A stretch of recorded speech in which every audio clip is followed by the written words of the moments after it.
Namaste and hi friends, it's Parvati here with Visionary Veda, bringing you your new moon report for August 2020. My apologies for bringing this report to you late, but before I jump into the report, I wanted to share something pretty amazing with you.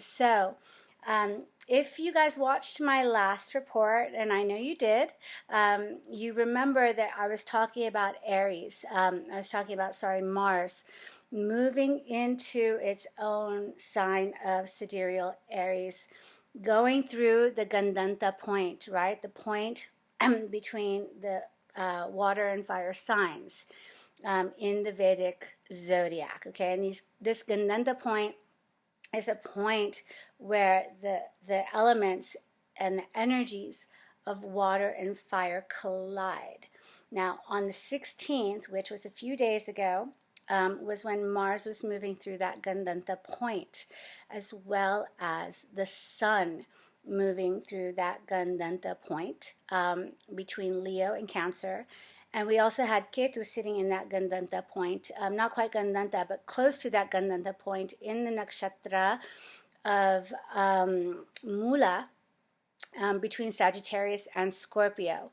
So the reason that I'm late with my new moon report is because on the 16th, on that day that Mars was going through that Gandanta Point, here where I live, we had an incredible, all over the state, incredibly intense lightning storm with sporadic thunder showers, right? So it was this incredible lightning storm, to the likes of which we haven't seen, at least I haven't seen in my lifetime, all over our state.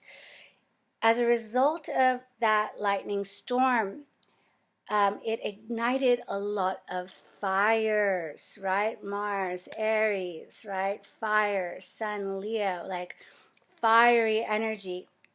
And as a consequence, it ignited maybe over 100 fires overnight. Okay, so that was the night of the 16th when Mars was in exact Gandant, right? So it's just amazing to see how these energies play out. So needless to say, close to where I live, one of these fires had ignited.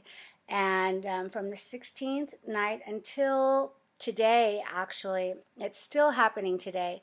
But there was a lot of chaos and a lot of evacuations, and where I live was covered in smoke, and I had to get my belongings and get ready to evacuate and went over to a friend's house. And so I wasn't in the right place or the right space to be able to record this video. So my apologies for that.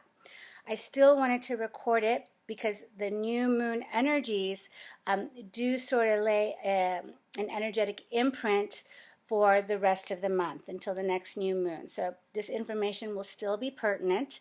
But I really wanted to share that what happened on the Gandanta, because the deeper and deeper I immerse myself into the science and study of Vedic astrology or Jyotish, I am able to see how the planets manifest their energies. And I just thought that that would be an interesting insight to share with all of you.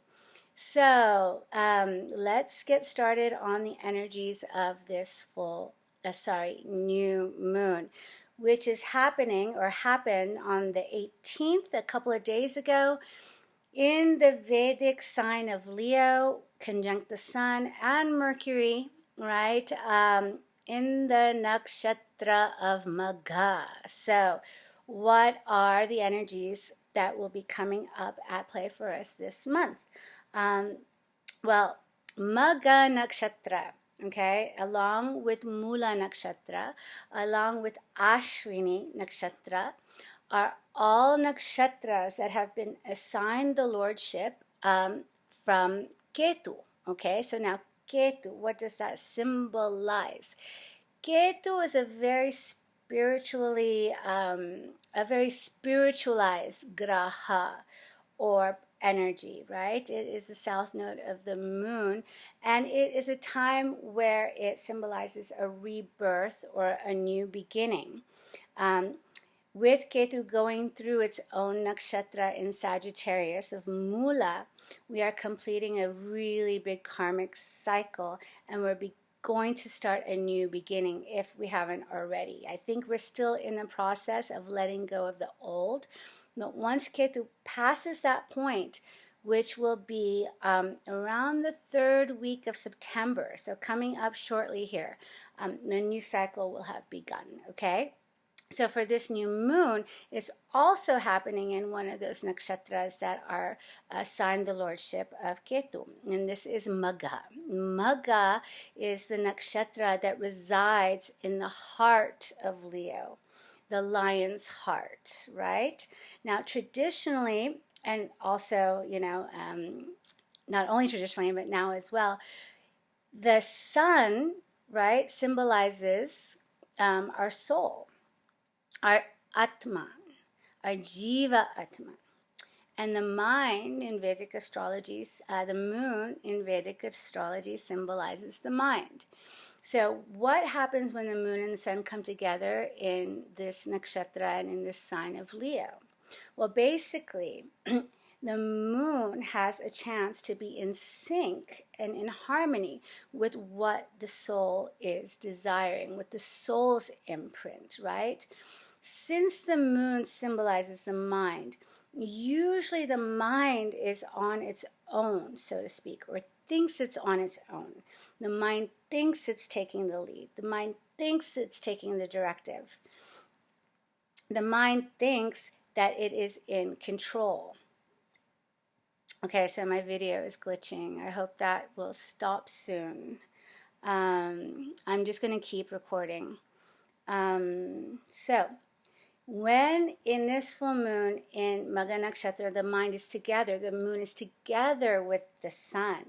So the soul's desires, the soul's imprints, the soul's directives are able to be received by this black moon, right? See, when the sun and the moon are together, the moon has no light. And then in another 2 weeks, when the moon is opposite the sun, we have a full moon, and the mind or the moon is illuminated. Now, does the moon give its own light? No, the moon reflects that light of the soul. So in this new moon cycle, which will last until the next new moon in September, which will be in the sidereal sign of Virgo, we have the chance to be in line and have the mind carry out and manifest or move in the direction of the soul's desires. So this is a very potent new moon, really to imbue the mind, to have the mind carry out the service of the soul. So some questions in which to reflect on and contemplate on for this new moon. And that is to see, where am I, or am I listening to the call of my heart, right? Magha, the heart of the lion, the heart of the soul. See, right? Am I in line with that heart, the heart of my soul? How is it that my mind can be better aligned with the directives of my soul? It's also going to be sitting with the moon and the sun with Mercury. Now, this is going to be also very interesting because Mercury has been combust. What does that mean? That means it's been sitting so close to the sun that it itself is rendered powerless. Why? Because the magnanimity and the power of the sun overshadows any planet that gets too close to it. So when Mercury goes into combustion, or any planet goes into combustion and gets near the sun, it is said that their energies, the planet's energies, are purified. Once Mercury or any planet passes the sun, its purification is complete and it is recharged with spiritualized energy. Mercury is communication, commerce, and also intellect. So with the moon and the sun and the planet Mercury all being together in the heart of Leo, or sitting in the heart of the soul, shows an opportunity for a rebirth of the mind. Even if the mind had been in another direction, this can cause a shift, a reevaluation, and a contemplation and an adjustment of how we in mind and intellect can be in line with our heart and soul. So it's a beautiful opportunity for us, and it's an amazing month ahead. Things are going to shift even more coming up in September. Lots of planets are going to change directions and signs, so stay tuned for more information. I'd love to hear how this new moon has affected you, so please feel free to share in the comments below. Thank you for your patience, and I hope that this video has been of benefit.